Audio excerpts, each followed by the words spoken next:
오늘 저녁 놓치면 안 될 뉴스 한판 브리핑.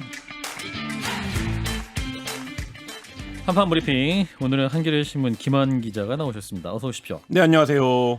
오늘 오후 6시까지 공개하라. 국민의힘 대권주자 원희룡 전 제주지사가 자신과의 전화통화 녹취록을 공개한 이준석 대표에 대해서 파일 전체를 공개해라. 시간까지 얘기했네요. 네, 6시가 지났는데 지금 이제 녹음 파일 전체가 공개되진 않은 것 같고요. 예. 원 전 지사가 오늘 아침에 당사에서 긴급 기자회견을 가졌습니다.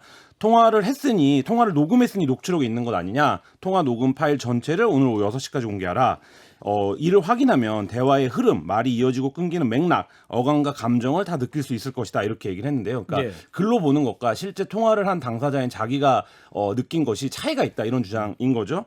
그래서 뭐 곧 정리된다라는 발언 대상은 분명히 윤석열 후보였다. 뭐 정확하지도 않은 인공지능의 녹취록의 일부를 풀어 뉘앙스를 비틀어 왜곡하고 있다. 이렇게 이준석 대표를 비판을 했습니다. 예. 반발도 이어졌는데요. 국민의힘 또 다른 대권주자인 하태경 의원은 원희룡 후보의 사퇴를 촉구했습니다. 대통령 자격이 없다라는 건데요. 대통령이 되겠다는 사람이 사적 통화 내용을 확대 가장해서 공개하고 당 대표의 뒤통수를 칠 수 있느냐, 뭐 이렇게 얘기를 해서 강하게 원 전 지사를 질타했습니다. 예, 하태경 의원의 비판이었고, 이제 대선 후보 경선을 둘러싼 갈등이 좀 악화열로 양상이 이제 토론회까지 다 취소됐고. 신경전은 이제 어제 최고위원회를 넘어서 의원총회장까지 확대됐죠. 네, 그렇습니다. 원래 오늘 의총은 국민의힘이 좀 화기애애한 분위기였어야 해요. 왜냐하면 이제 민주당으로부터 국회 부의장과 상임위장단을 이제 넘겨받기로 해서 그 이제 후보자들을 선출하는 자리였는데요. 예. 뭐 후보자 선출은 이제 뭐 무난히 끝났습니다. 무난히 끝났는데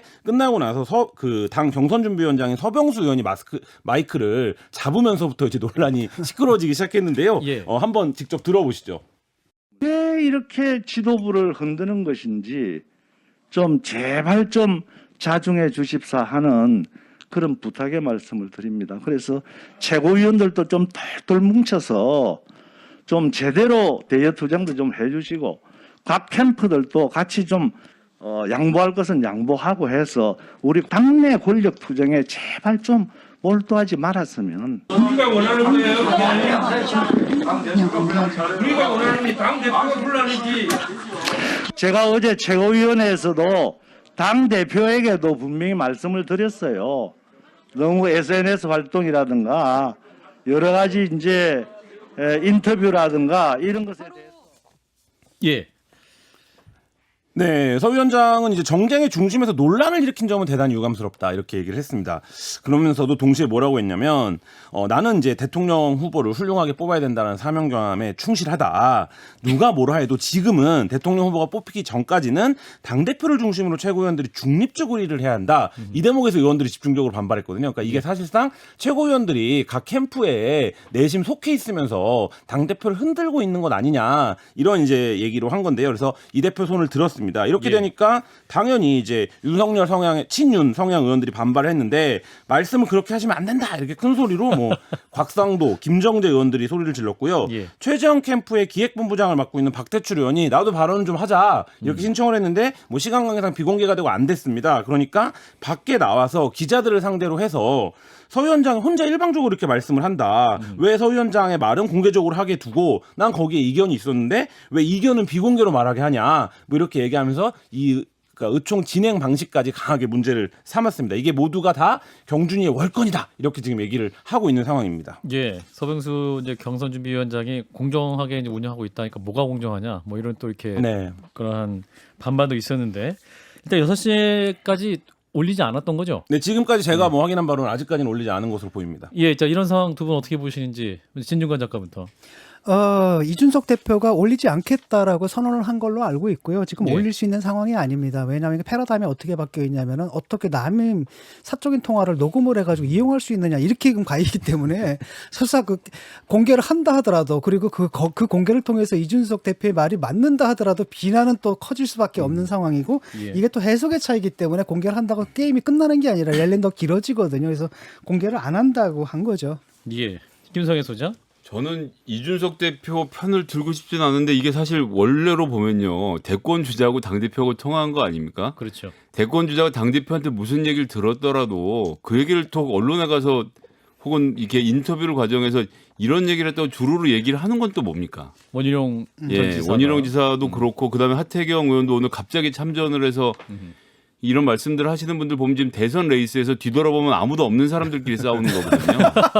아마 그렇기 때문에 예. 싸우는 걸 거예요. 그래서 주목도를 예. 높이려고 하는 거라서 국민의힘의 뭐 제가 걱정할 처지는 아닙니다만 국민의힘의 경선 전반적인 힘을 빼는 일이라서 이런 예. 거야말로 당 지도부 혹은 이 당 대표가 규율을 좀 잡아줄 필요가 있다 싶은 생각이 들어요. 네, 문제는 뭐냐면 그 역할을 해야 할 당대표가 선수로 들어와 있어요, 지금. 예, 이제 그 말씀대로 거기서 자 봐라 녹취록하고 들고 들어와서 그 뒤도 안 보이는 후보들하고 같이 가서 트랙에서 싸워버리면 난감한 거죠. 예. 오늘 이준석 대표가 원전 지사의 기자회견이 끝나고 본인 SNS에 그냥 딱 합니다 이렇게 이제 문구를 올려갖고 댓글이 뭐 한 5천 개 이상 달리고 예. 왜 또 이렇게까지 얘기를 하는 거냐 뭐 이런 이제 날선 이제 공방도 오고 갔습니다. 예. 이 정도 되면 우리 진중권 작가님 말씀하셨던 이기지 않고는 못 견딘다라는 그 캐릭터의 분석이 상당히 좀 유효한 것 같습니다. 예. 자, 일단은 그 이준석 대표의 주장, 그러니까 곧 정리될 것이다, 이것이 이러한 당내 갈등 상황이 정리될 것이다라는 것이 이준석 대표의 말이고, 그 주어가 없다는 거죠. 근데 원희룡 전 지사의 주장은 맥락상에 이제 구어, 그 말로 들었을 때는 네. 곧 정리된다. 이것은 반드시 그 윤석열 전 총장을 지칭한 것이 맞다. 그래서 전체 다 공개해라. 좀 이렇게 얘기를 하고 있는 거잖아요. 네. 근데 이준석 대표가 어제 이제 밤에 네. 11시 반 넘었었던 것 같아요. 그 전문을 좀 공개를 했잖아요. 그죠? 김성애 소장도 보셨을 것 같은데. 전문은 거기에서 전문은 아니고 그 일부만. 일부, 예, 일부. 공개했던 것 중에서 저한테 제일 웃겼던 건 예. 이제 네이버의 소위 말하는 음성 인식 기술을 사용한 텍스트를 풀어놓은 걸 보여준 거거든요. 그렇습니다. 예. 그러니까 인간이 녹취를 푸는 것보다 컴퓨터가 푸는 게 더 공정하다라는 것이 그 파일에 함의가 들어가 있어요. 아, 이분은 정말로 정치를 이렇게 생각하시는구나. 그래서 모든 것이 계량화되고 공개되고 컴퓨터가 측정해서 이긴 사람이 1등.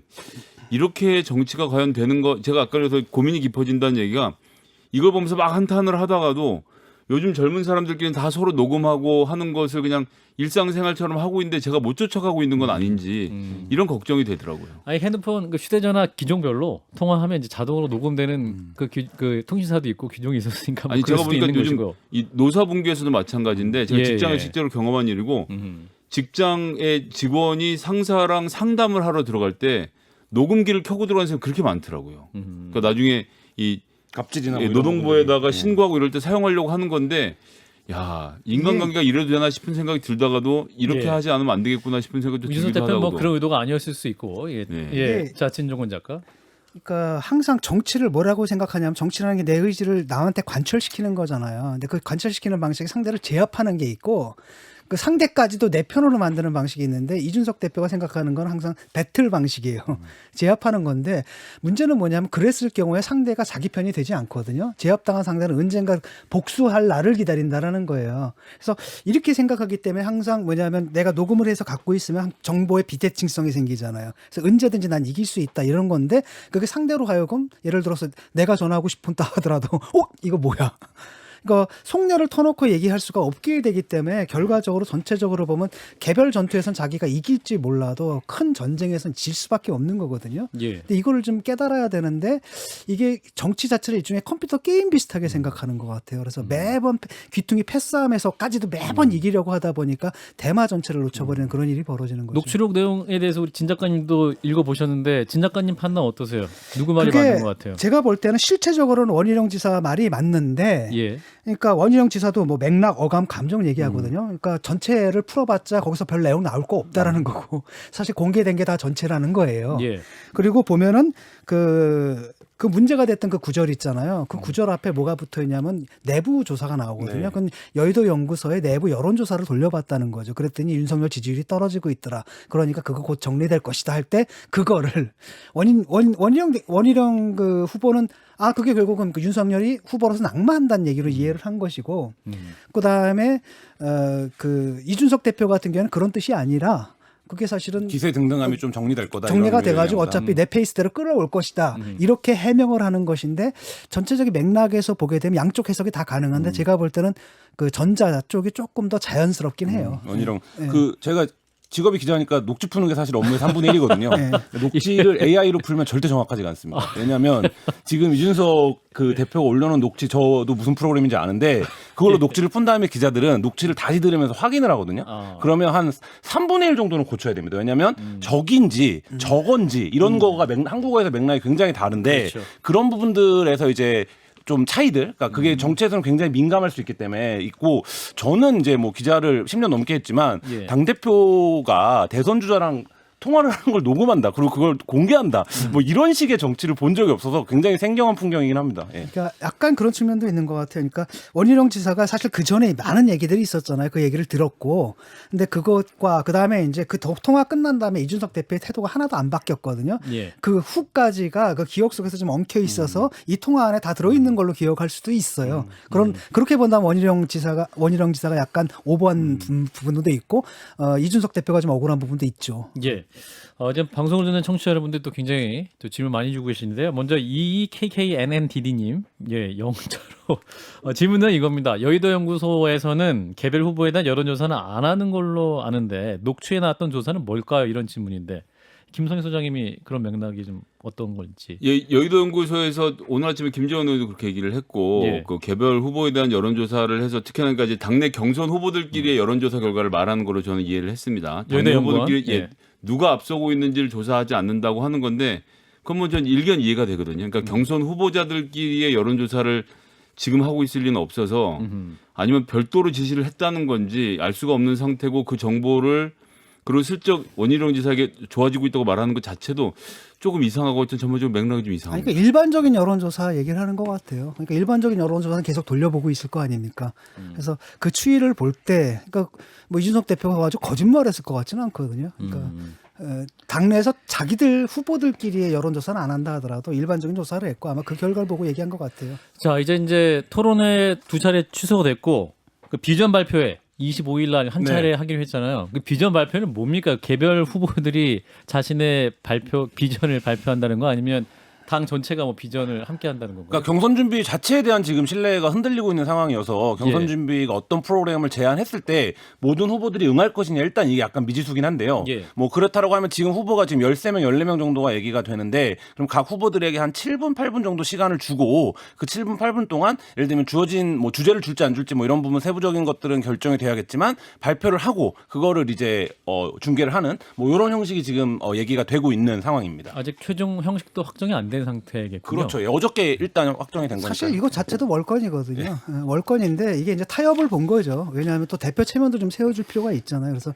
적당히 타협을 받고 최고위의 의결을 거쳤기 때문에 이건 사실 공적인 힘이 있는 거거든요. 그래서 이것은 각 캠프에서 다 따라야 되지 않을까 이렇게 생각해요. 예. 자, 25일 비전 발표회까지 또 어떠한 과정을 거칠지 지켜봐야겠네요. 자, 다음 뉴스. 이낙연의 정치 생명을 끊겠다. 네. 네, 황교익 씨가 경기관광공사 사장 사진 사퇴론을 오늘 김현정의 뉴스에 출연을 해서 네. 그 일축을 했죠. 네, 그렇습니다. 예, 어제 민주당 경선 토론회에서도 관련 논란이 있었습니다. 네, 갑자기 튀어나온 논란이 됐는데요. 굉장히 예. 오늘 뜨거웠습니다. 황교익 씨가 이낙연 씨는 일배냐 이렇게 따져 묻고 있는데요. 저를 죽이고자 덤비는 이낙연의 공격에 가만히 있을 수 없다. 오늘부터 청문회 전까지 오로지 이낙연의 정치적 생명을 끊는 데 집중하겠다 이렇게 표현했습니다. 그러니까 너무 센 발언 네, 아닙니까? 옮기기에도 굉장히 살벌한 예, 얘기인데요. 뭐 이재명 캠프에서는 걱정하겠지만 제가 자진해서 물러나도 이 네거티브는 안 없어진다 이렇게까지 얘기를 해서 저 본인은 물러날 뜻이 없음을 좀 밝혔는데요. 예. 어제 민주당 경선 토론회에서도 계속 이 부분이 논란이 됐습니다. 정세균 후보는 지금이라도 내정을 철회하는 게 맞다 이렇게 이제 이재명 후보에게 얘기를 했고요. 김두관 후보는 놀부가를 들어봤냐 이렇게 물으면서 전월부두 손에 떡 들고 네. 이 지사가 지금 한 손에는 경선 후보, 한 손에는 경기도지사를 들고 잔치하는 놀부 같다 이렇게 얘기를 비판을 했습니다.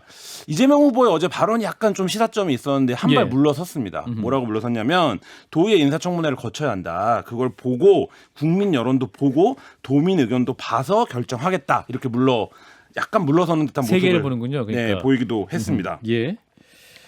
그 캠프 내에서는 또 자진 사퇴해야 한다는 목소리가 나오잖아요. 이전 캠프 내에서는. 네, 뭐 나오고 있는데 이 부분에서 이제 뭐 이쪽에서도 어쨌든 뭐 이 황교익 씨를 대한 공격이 부당하다라는 생각도 갖고 있는 거거든요. 그러니까 지금 예. 이게 뭐 절차상의 문제가 있었다거나 이런 건 아니었기 때문에 근데 이제 이게 보훈 인사냐 그리고 또 나아가서 비본질적인 이제 황교익 씨가 친일 인사냐 뭐 이런 논란으로 가버렸는데 그래서 뭐 어떤 모양새로 가야 되는지 지금 뭐 이게 있고요. 뭐 어제 토론회에서 이제 그 부동산 문제도 이거 외에도 예. 뜨거웠습니다. 어제 박용진 후보와 이재명 후보가 정책 관련해서 많이 맞붙고 있는데 그 토론 내용도 잠깐 들어보시죠. 기본주택은 지을 땅이 없다. 다들 우리 후보들이 이제 이야기를 하시면서 얘기를 했더니 지하철을 깔고 철도를 깔아서 그 역세권 만들겠다고 하는 그런 계획을 지난번에 얘기를 해주셨어요. 네. 그 역세권에 100만 기본주택을 공급하려면 지하철로 치면 한 100개 정도는 거기서 100만을 한다고 하지 않았어요. 자, 그걸 왜곡하지 마십시오. 뭐 기본주택은 기본적으로 역세권에 좋은 주택을 말하는 거고 무자격 배치를 주택이 없으면 모든 자격을 갖는다고 말씀을 신도시를 하셨기 만들면 때문에 그러는 거예요. 분양은 외곽에 임대는 역세권으로 한다는 얘기지 그걸 100만씩을 거기다 짓는다고 하지 않았습니다. 그 황당한 답변이라는 게 제 생각이에요. 그래서 상당한 질문을 하고 계신 거예요. 아니죠. 거기 보세요. 분양형 주택과 관련해서 아니 딱 그러니까 써 제가 있어요. 설명을 드릴 기회를 주세요. 여기가 연설하는 자리가 아니고 토론하는 자리니까. 예, 어제 네. 민주당 TV 토론회 장면 박용준 후보와 이재명 후보의 부동산 정책 관련 설전인데 예. 워낙에 지금 민주당 후보들이 엄청난 숫자의 공급 정책들을 얘기하고 있기 때문에 그 부분에 대해서 서로들 이제 그렇죠. 허황되다 이런 얘기들을 하고 있는 건데요. 250만에서 280만 호까지 있죠. 네, 그렇죠. 그러니까 이낙연 후보 같은 경우는 이제 성남공항을 이전해서 부지 개발을 하겠다 이렇게 공약을 했는데 이게 전문가들도 굉장히 우려하는 대목들이 있습니다. 이에 대해서 추미애 후보가 마지막 남은 금사랑의 땅에서 공항을 이전해달라는 투기 세력의 민원을 제일 먼저 들어주겠다는 거냐 이렇게 비판을 했고요. 예. 이재명 후보 역시 그렇게 먼저 이렇게 지구를 찍으면 부동산 투기가 있다. 이 공약 발표 후에 주변 이제 부동산 중개소에 매물이 다 들어갔다고 한다 이렇게 비판을 했습니다. 예, 그 부지를 또 밝히면 정말로 그 부동산 투기 요인이 되기 때문에 그렇죠, 그것도 비판 네. 요인이 되기도 하죠. 자, 일단 황교익 씨 논란 이 문제 또 어떻게 보시는지 진 작가님부터 들어볼까요? 그 무리한 임명이라고 생각을 하거든요. 왜냐하면 관광공사인데 이분이 이제 맛집 뭐 네. 찾아다녔는데 뭐 여행의 절반은 뭐 맛집기이다 뭐 이렇게 하는 건 누가 봐도 이건 농담이라고밖에 안 들리고 사실 그 사이에 이제 공직 임명 자격 요건이 상당 부분 완화됐거든요. 그래서 제가 볼 때는 이거는 딱 하나다. 형수욕설 이해력 이거 하나만 보고 임명한 게 아니냐 이런 비판이 나오고 그걸 이제 넘었어요. 이제는 왜냐하면 이분이 너무 많은 심한 욕을 했거든요. 심한 말을 했고 그건을 했기 때문에 이 사실 자체만 가지고도 이분이 과연 공직을 맡아도 되느냐에 대한 의문이 제기가 되고 있는 상황이죠. 황교익 씨의 예. 뭐 막말도 있었다. 예, 황교익 씨가 네. 뭐 그 전까지는 아마 방어가 가능했겠지만은 이거 이낙연 후보에 대한 어떤 공격 발언. 네. 막말은 이게 좀 극언이거든요. 예. 이게 보통 사람이 네. 할 수 있는 극언, 뭐 짐승부터 네. 생명을 끊어놓겠다라든지 뭐 이런 얘기들은 이거는 이런 성향, 인성을 가진 분이 과연 공직을 맡아도 되느냐 이런 근본적인 질문을 하게 한다는 거죠. 예, 김현정의 뉴스쇼 인터뷰도 좀 약간은 흥분된 상태에서 인터뷰를 하셨던 것 같은데, 자, 우리 김성희 소장은 그래도 이 과정 어떻게 보시는지? 저는 이거를 뭐 특혜라고 볼 수 있는 여지는 없다고 보는 게 예. 기본적으로 우리나라에서 이런 공사 사장이고 뭐고 이런 거지 허들이 되게 높은데요. 그러니까 진입 장벽이 높은데 이유는 딱 하나입니다.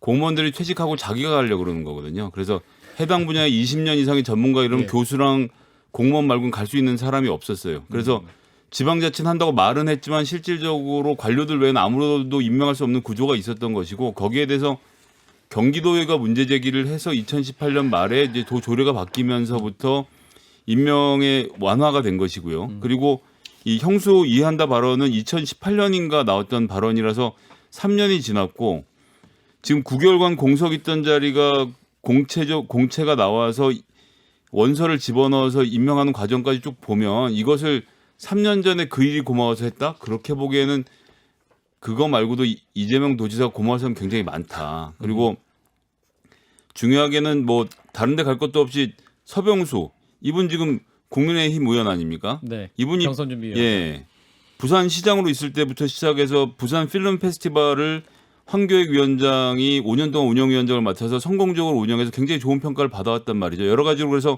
관광과 자원이란 분야에서의 전문성을 갖고 있고 이분이 맛 칼럼니스트인데 자꾸 맛집 칼럼니스트로 사람들이 이름을 바꿔 불러요. 이게 이제 물론 저기 수요 미식회에 영향이 크긴 하지만 그렇기 예. 때문에 충분히 전문성을 갖고 있는 인사라서 그리고 제일 중요한 건 우리 김종인 비대위원장 어제 말씀하셨지만 이게 지금 대선 경선 후보자들이 다툴 문제입니까? 이걸 주제로 꺼내놓고 민주당 후보들이 한 마디씩 입을 댄다는 자체가 전 좀 지나치다고 봅니다. 이제 대중들의 반발은 뭐냐면 이분이 이제 평소에 뭐 여러 가지 말들을 했는데 이게 과연 이제 전문성을 좀 의심받는 부분이 나중에 그 부분의 주장을 갖다 다 보면은 근거가 없거든요. 그래서 대부분 한글학자들에 의해서 반발되고 음식 전문가들에서 반박되고 이런 경우가 많았는데 한 번도 거기에 대해서 자기 입장을 바꾸거나 이런 적이 없었단 말이죠. 그래서 대중들이 갖고 있는 것은 거기에 대한 불신이 굉장히 커요. 예.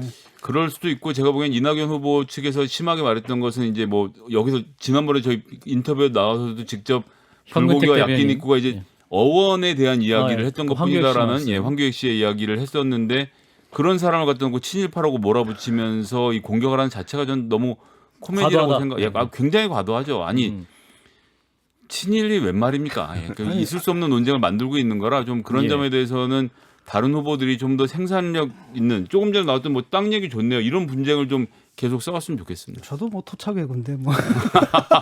김 소장님은 황교익 씨의 어떤 심한 표현들, 뭐 이낙연 전 대표에 대해서 일배냐, 뭐 또 어떠한 뭡니까 끝까지 하겠다, 뭐 이런 짐승 악마 이렇게 뭐 이런 적극적으로 조언드리지만 어제 이후로는 사실 아무 말도 안 하고 가만히 있었어. 여기도 CBS에 나와서 내가 할 말씀은 없지만 인터뷰를 안 했어야 된다고 봅니다. 예, 알겠습니다. 자, 어떻게 될까요? 그럼 끝까지 이게 임명이 철회될까요? 어떻게 보십니까? 어제 토론회 태도로만 보면 이재명 지사도 이거 이제 본인이 감당할 수 있는 수준을 넘어서는 이슈가 되어버렸기 때문에 그 부분에서 어쨌든 신중하게 판단할 수밖에 없고 여러 가지 절차적 과정에서 문제가 없고 임명 자체의 어떤 정당성을 이재명 지사 측은 인정한다고 하더라도 사실 지금 이제 말씀하신 것처럼 그 이후에 벌어진 막말이나 이런 거는 좀 넘어서기 힘든 문제가 되지 않았나 이런 판단을 캠프에서도 좀 하고 있는 것 같습니다. 저 그 얘기를 좀 하려고 그러는데 캠프가 이걸 왜 판단을 합니까? 경기도의 관광공사직 임명에 대해서 캠프에다 취재를 하더라도 캠프에서는 모르쇠로 일관을 해야지 자기들끼리 속으로 상의를 한지 내가 알 바 없고 왜 이런 문제에 대해서 입을 대는지 알 수가 없고요. 경기도의회가 도정의 문제죠. 경기도정의 문제는 경기도의회가 청문회하는 과정에서 파악하도록 하는 것이 저는 업무를 나눠야 된다고 생각합니다. 알겠습니다. 후보가 당선이 된다면 이제 자리를 좀 나눠주는 건 미국에서 흔한 일이잖아요. 근데 이제 한국도 뭐 그런 제도를 도입해야 될지 모르지만 문제는 뭐냐면 그게 그래도 남들이 볼 때 그래 그럴만하다라고 하는데 그 기준이 이제 미달이 될 경우가 좀 문제가 되는데. 알겠습니다. 예, 유리순 여기서 넘어가고요. 하나 더 해보겠습니다. 수사정보 흘리기 금지. 검찰 수사 단계에서 언론의 수사 정보가 유출되는 정황이 발견되면 각 지방검찰청에서 내사를 할 수 있도록 권한을 명시한 법무부 훈령이 이제 시행이 되죠. 네, 그렇습니다. 17일부터 시행이 되는데요. 형사사건 공개금지 훈령입니다. 그러니까 경찰의 수사정보 흘리기 관행이 악습이다 이렇게 판단을 해서 한명수 전 국무총리 모해준 교사 의혹 을 이제 합동 관찰하는 과정에서 계기로 추진이 됐는데요. 내용은 크게 한 3가지 정도입니다. 뭐냐면 공보 업무를 담당하지 않는 사람이 수사 정보를 의도적으로 유출하는 경우, 사건의 본질적 내용을 의도적으로 유출하는 것으로 의심되는 경우, 사건 관계인이 공정한 재판을 받을 권리를 침해한 경우에는 진상조사에 착수할 수 있도록 하고요. 수사 단계에서 예외적으로 언론에 공개할 수 있는 정보는 피의자가 그 죄를 범했다고 믿을 객관적 정황이 있는 경우로 제한을 합니다. 다만 이제 N번방 사건과 같은 디지털 성범죄나 전기통신 금융 사기 사건, 그러니까 보이스피싱 같은 거죠. 이거에 대해서는 피해 확산 우려가 크기 때문에 예외적으로 이제 공개가 가능한 범죄 유형으로 지정을 했고요. 이 부분과 관련해서 논의를 할 때 여러 가지 이제 부작용들이 법무부도 많이 청취를 했었습니다. 검사 의견 청취도 하고 그래서 그 과정에서 이제 진상 조사와 내사는 구분하기로 했는데요. 그러니까 뭐냐면 진상 조사는 내부적으로 이제 하는 거고요. 진상 조사 결과 상당한 수준에서 이제 이거를 더 확인할 필요가 있다라고 할 때만 내사 단계로 넘어가도록 하겠다. 이게 이제 법무부의 방침입니다. 예, 그러니까 언론 보도를 이유로 검찰 수사팀이 무분별하게 또 피내사자 신분이 될 수 있다 이런 우려를 이제 받아들이는 결과인데, 자, 이미 이제 인권 보호를 위한 수사 공보 준칙이 이미 있었죠. 근데 이제 있습니다. 법무부가 이제 훈령을 개정한 건데 이 부분은 어떻게 보시는지 우리 김성희 소장부터 해주실까요? 외국 같은 경우는 언론의 섹션을 보면 로앤 코트로 돼 있어요. 즉 법과 법정이거든요. 법정에 있는 내용들 자세하게 취재해서 다 보도를 합니다. 그 실명을 다 공개를 하고요. 대표적인 경우가 최근에 이제 다크웹이라고 하죠. 이제 아무도 추적할 수 없는 웹에서 유아들의 성학대 영상을 성착취 영상을 만들어 뿌렸던 손정우 씨, 한국에서는 손모 씨로 표기했는데 그건 이제 법원에서 범죄 행위를 전체를 다 공개해서 판결문이 나오고 대대적인 보도가 있었습니다. 우리나라도 법원의 판결에 따라서 공개가 되는 거, 그리고 재판 과정 자체가 좀 더 적나라하게 공개되는 방향으로 인권을 지키는 진일보하는 방향으로 가야 된다. 왜냐하면 검사만 말을 하고 피의자를 말 못하게 해놓고 검사가 피의자를 재판정에 들어가기 전에 때리는 건 딱 하나입니다. 나도 사법고시 받고 너도 사법고시 받는데 너만 판결하냐? 나도 할 수 있다는 이 검사들의 오만함 때문이었다고 생각하고요. 이번 기회에 바로 잡아야 된다고 봅니다. 예. 근데 그 인권의식이 갑자기 최순실 때는 없었다가 조국 사태 이후에 생겼거든요. 예, 근데 최순실은 특검이었기 때문에 언론 공보팀이 따로 있었고요. 또 그 전에 모든 사건들이 그랬습니다. 그 이후에 모든 사건들도 그런 없었고 조국 사태 때 갑자기 인권의식이 이제 풍부해지셨고 사실 일반인들하고는 아무 관계 없습니다. 일반인들은 어차피 관심이 없어요, 사람들이. 그렇기 때문에 공개가 될 일이 없고 어차피 큰 사건들 있죠. N번방인 이런 건 공개가 됩니다. 결국은 이게 누구를 위한 거냐? 파워 엘리트들을 위한 거라는 거죠. 이 사건이 왜 났느냐? 검사리 망신 주기 위해서냐? 뭐 나 사시 봤는데 니들 사시 안 봤지? 이거 하는 그게 아니거든요. 왜냐하면 대개 권력형 사건 같은 경우는 정치적 압력이 들어와요. 정치적 압력이 들어올 때 검사들이 버텨낼 수 있는 것은 바로 언론에 흘려가지고 그것을 여론을 조성해가지고 수사에 동력을 얻는 그런 게 있었거든요. 그래서 만약에 그게 없었다면 이제 박종철 사건 같은 경우 일어날 수가 없었던 거죠. 그래서 이런 부분을 같이 봐야 되는데 저는 이것은 사실은 일반인들의 인권과는 전혀 상관없는 지금 수사도 못 하거든요. 검찰 수사권 다 박탈해 놓고 이제 그래서 걸리게 되면 이제 그 무슨 죄를 지었는지 국민들 잘 모르게 하는 이런 쪽으로 가고 있다라는 거죠. 예. 이 이슈는 굉장히 또 할 얘기가 많을 것 같아요. 나중에 한번 따로 논의할 수 있는 시간을 또 준비하면 좋을 것 같습니다. 자, 여기까지 하죠. 한겨레신문 김한 기자였습니다. 고맙습니다. 네, 감사합니다.